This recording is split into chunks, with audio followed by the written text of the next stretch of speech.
Señor embajador, señor almirante, señor don José María Robles y Fraga, que fue con quien tuve el gusto de contactar por primera vez, consejero para asuntos culturales y científicos de nuestra embajada en Londres. Ladies and gentlemen, dear friends and colleagues, price law has been present in maritime history since the early Middle Ages, but its corresponding formalization and application took place during the 16th and the 17th century, with the expansion of the empires of Old World. Since then, price law has continued being part of international naval warfare until today. Spain is an ancient maritime nation, and the kingdoms that comprise it are even older. Julio Fernando Guillén, who is a very well-known Spanish teacher and amiral, the phrase "Europe learned to navigate from Spanish books," based on the writings of contemporary English sailors regarding the beginnings of ocean navigation, and which can be applied more broadly to everything related to it, was a reality, at least in terms of guidance, more so for internal legislation than for English and other powers practices. Another phrase, another sentence, "no peace beyond the line," referring to the tacit agreement between Spain, France, and England in the 17th century, whereby the peace agreements signed in Europe did not necessarily affect overseas possessions, became a reality in the maritime sphere. A ruling that in this world can also be interpreted as no law at open seas, which was what, apart from any regulation, tended to prevail for centuries. The interests of the ruler first, and then followed by the nation's ones, made it necessary to establish rules of conduct. In the 13th century, Alfonso X's laws of partida number 2nd, set out the rules by which the crown asserted his right in 1/5 of the prize spoils. This is a compilation that is a selection of other older rules in force at the time in the Kingdom of Castile. The ordinances of Peter IV of Aragon, promulgated in 1356, established for the first time a text referring to the regulations to be followed in the armaments of private corsairs as a priority matter for the interests of the crown. Privateering became increasingly defined as and regulated in Castile during the reigns of Henry II and Juan II. And the first leyes de partida I have mentioned were invoked as a general source by the Reyes Católicos in 1480, while the specific instructions and edicts of the naval generals for their squadrons established details regarding prices. But the peak of compiled regulations will come when Spain is already an entity combination of the Spanish Peninsula and the Indies. When the publication of the Norte de Contratación de las Indias Occidentales collects the existing regulations and adds a new one. In 1530, a percentage of the value of the hull of the captured ship and of the cargo was added to the king's fifth on each capture, and the percentage to be received by the captors were determined according to their position and salary. From 1536 to 1570, the guidelines to be followed once the capture had been achieved were developed: immediate closure of hatches with chains, padlocks, and military guards, presence of administrative officials, supervisors, and accountants, inventory of all goods, and verification that the crew and garrison had not stolen anything, restitution of clothing and money where applicable, secure storage upon arrival in port, opening of proceedings and possible appeal before the competent court. I'm talking about the Court of Justice of the Royal Audience, the Sala de Justicia de la Real Audiencia de Indias. Admiral Guillen also points out that Spain was not particularly inclined towards privateering, although it is true that in the Middle Ages the privateers of the Cantabrian coast and the Cantabrian Sea not only licensed by their kings, ruled the seas against the English and French, almost constituting a state within a state, to the point of imposing agreements on rival courts. This activity sometimes had to be curbed by the monarchs themselves. Suffice it to recall that two caravels, the Pinta and the Niña, the so well-known Columbus caravels, from the 1492 voyage of discovery, were punished for their outrages against the Portuguese by being forced to participate in the exploration that would later on discover the American continent. The Spanish 18th century was marked by instructions, prescriptions, commands, and statements given to privateers in addition to the legislation itself, which demonstrate the particular attention given to matters related to this subject.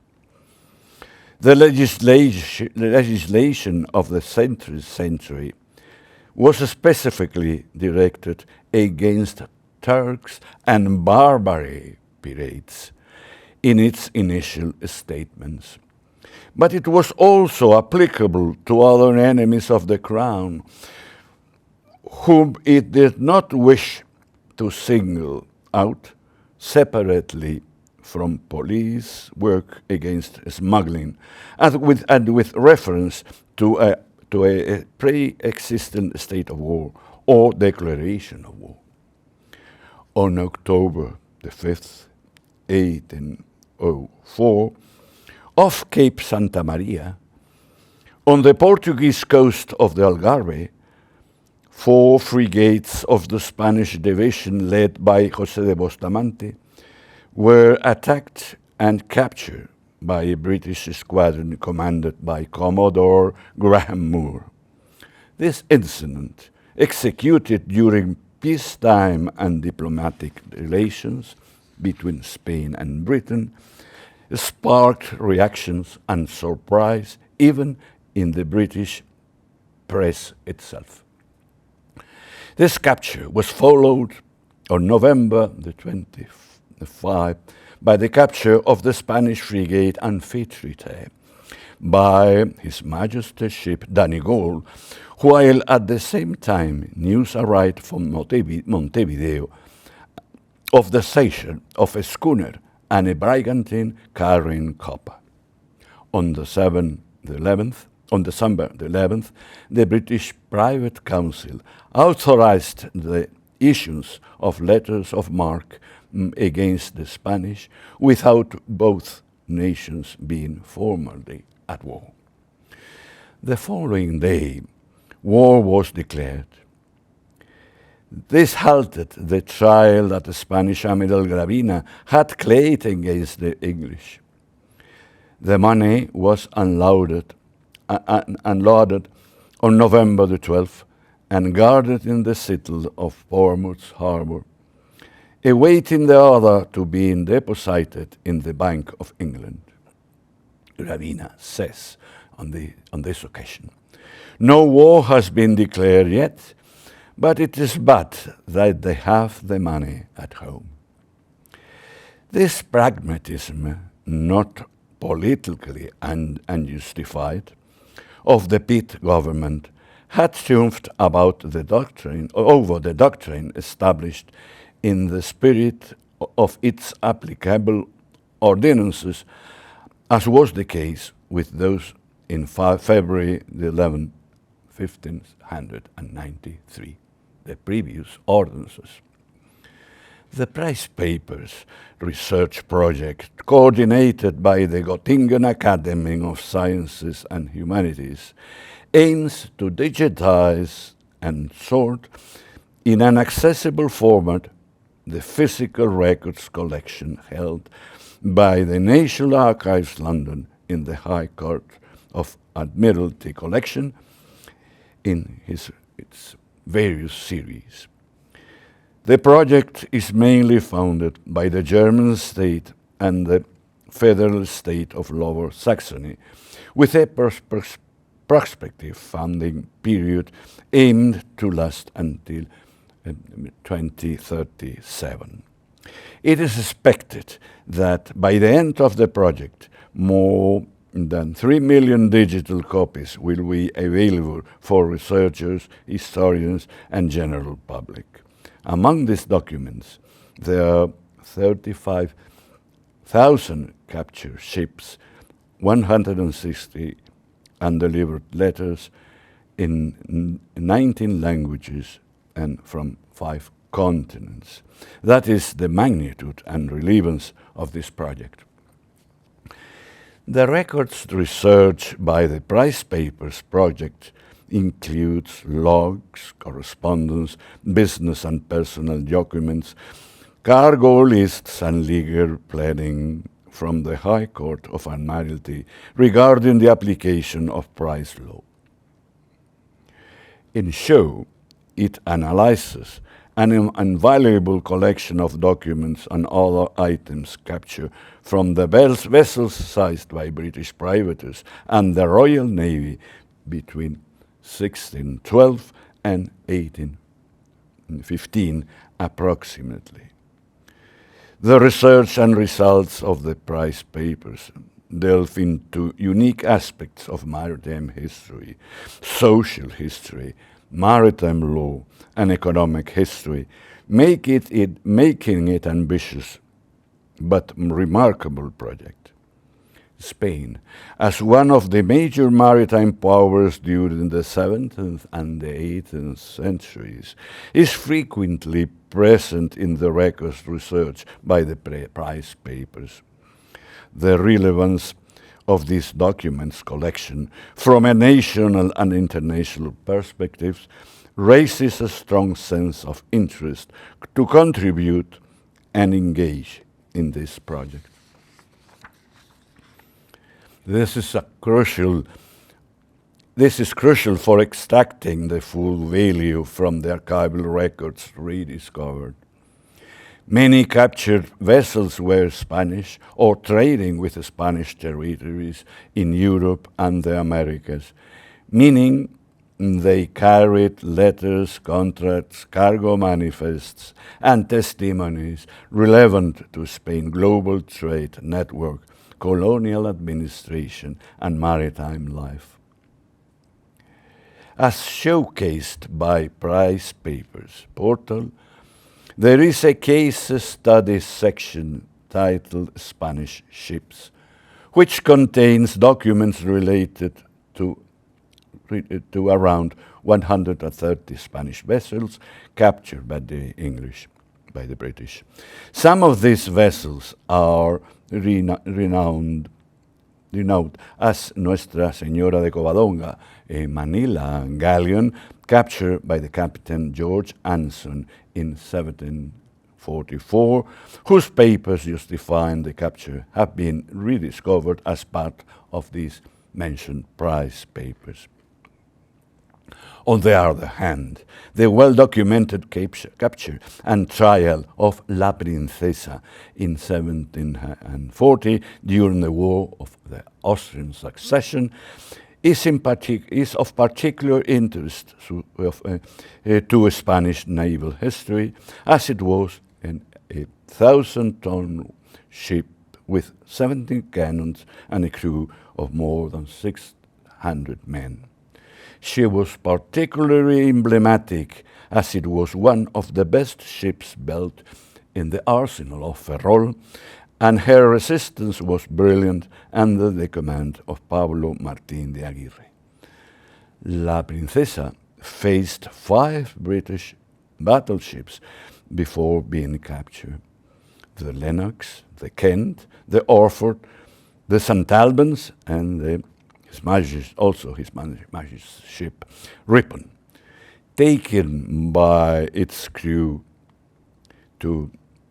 prize crew to Portsmouth, she would go on to serve Great Britain as His Majesty's ship Princess, even without changing the name. 2 years later, during the same War of Succession, the capture of a frigate, the San Joaquin, also heroically defended by his commander, would not have been of great importance had it not been for Luis de Cordova. This same officer became, in 1780, already at an old age, the head of the Spanish squadron that captured off Cabo Santa Maria. It was a place especially important for all types of captures. A convoy of 57 merchant ships from Portsmouth and its escort. This convoy had 3,000 soldiers on board and their corresponding supplies, destined to help the insurrection of the 13 colonies of America. This logistical blow remains the greatest ever suffered by the Royal Navy in its entire history. A potential national Spanish contribution in terms of language, archival sources, research skills, and historical tradition can provide an invaluable support for the project. Furthermore, it can provide some of the documents found with a unique historical context by connecting them with their corresponding counterparts within the Spanish archival system. This initiative, therefore, would be of enormous interest to Spanish public institutions for its research, cultural, naval, social, and archival importance. The Prize Papers project is not just about British naval or privateering history, but about the complex interactions of maritime conflict, price law, trade, neutral parties, and colonial economies across Europe, Africa, and the Americas. By coordinating efforts from a nationwide perspective, it would be possible to bring back to life memories and history long lost when these vessels were captured. It is important to highlight that a national initiative under the umbrella and with the active and direct engagement of the Prize Papers team should also be considered by Spanish authorities. The Dutch version of the project, the Dutch Prize Papers portal, is an example. Roughly a quarter of the material in the Prize Papers project relates to Dutch ships, Dutch ships, and the Dutch initiative brings that national perspective into the broader web of this international endeavor. Spain could adopt a similar model, participating in the international level, at an international level, and developing national-scale initiatives that connect Spanish archives, maritime heritage institutions, and research centers under the same framework. Such synergy would ensure that the Spanish-related material is not only identified and digitized, but also interpreted and disseminated effectively in a nation and Spanish-speaking setting. Finally, by engaging proactively, Spain contributes to heritage preservation and public access on a broad front. Digitization of documents relating to Spanish ships, colonial commerce, and privateer means that descendants, educators, and local or regional heritage bodies in Spain and the Spanish-speaking world can engage directly with primary sources. This strengthens culture memory, enables inclusive historical narratives, and connects modern societies with a maritime past that extended far beyond Spain's national boundaries. It will allow to better understand the maritime social life in these centuries through the documents of our sailors, while at the same time rediscover the strategic value and effects of price law, a universal belligerent right that dates back centuries. Perhaps it is time to suggest what would be appropriate and beneficial for the researcher, which could be to create a link with the current project on data on prices taken by the Spanish and against the English once the system has been adapted and the available data has been expanded. Spain practiced the counter-privateering more than the privateering itself, always suspicious that its masters and pilots were also engaged in smuggling, often in collusion with the unscrupulous shippers and ship owners. It was a necessary reaction to counter the enemy activity against the master of privateering, the barbaric corsairs, and the English later on. It is necessary to point out that during the American War of Independence, the greatest damage inflicted on English convoys and isolated ships was not caused by Spanish or French privateers, but by the numerous rebel American privateers, especially those based in Boston. Nevertheless, the Spanish Navy, like the British Navy, preserves abundant documentation under the heading Corso y Presas in the archives of the former Secretaría de Estado, which was catalogued and published by el Instituto Histórico de Marina of the Consejo Superior de Investigaciones Científicas, as well as other more scattered collections from other sections such as European expeditions, generally talking, registrations, and private navigation. The importance of these prize papers being worked on, however, goes beyond the maritime strategy perspective. its origin, development, and application through history makes price law and its consequences a fundamental historical research field, in my opinion. Thank you very much.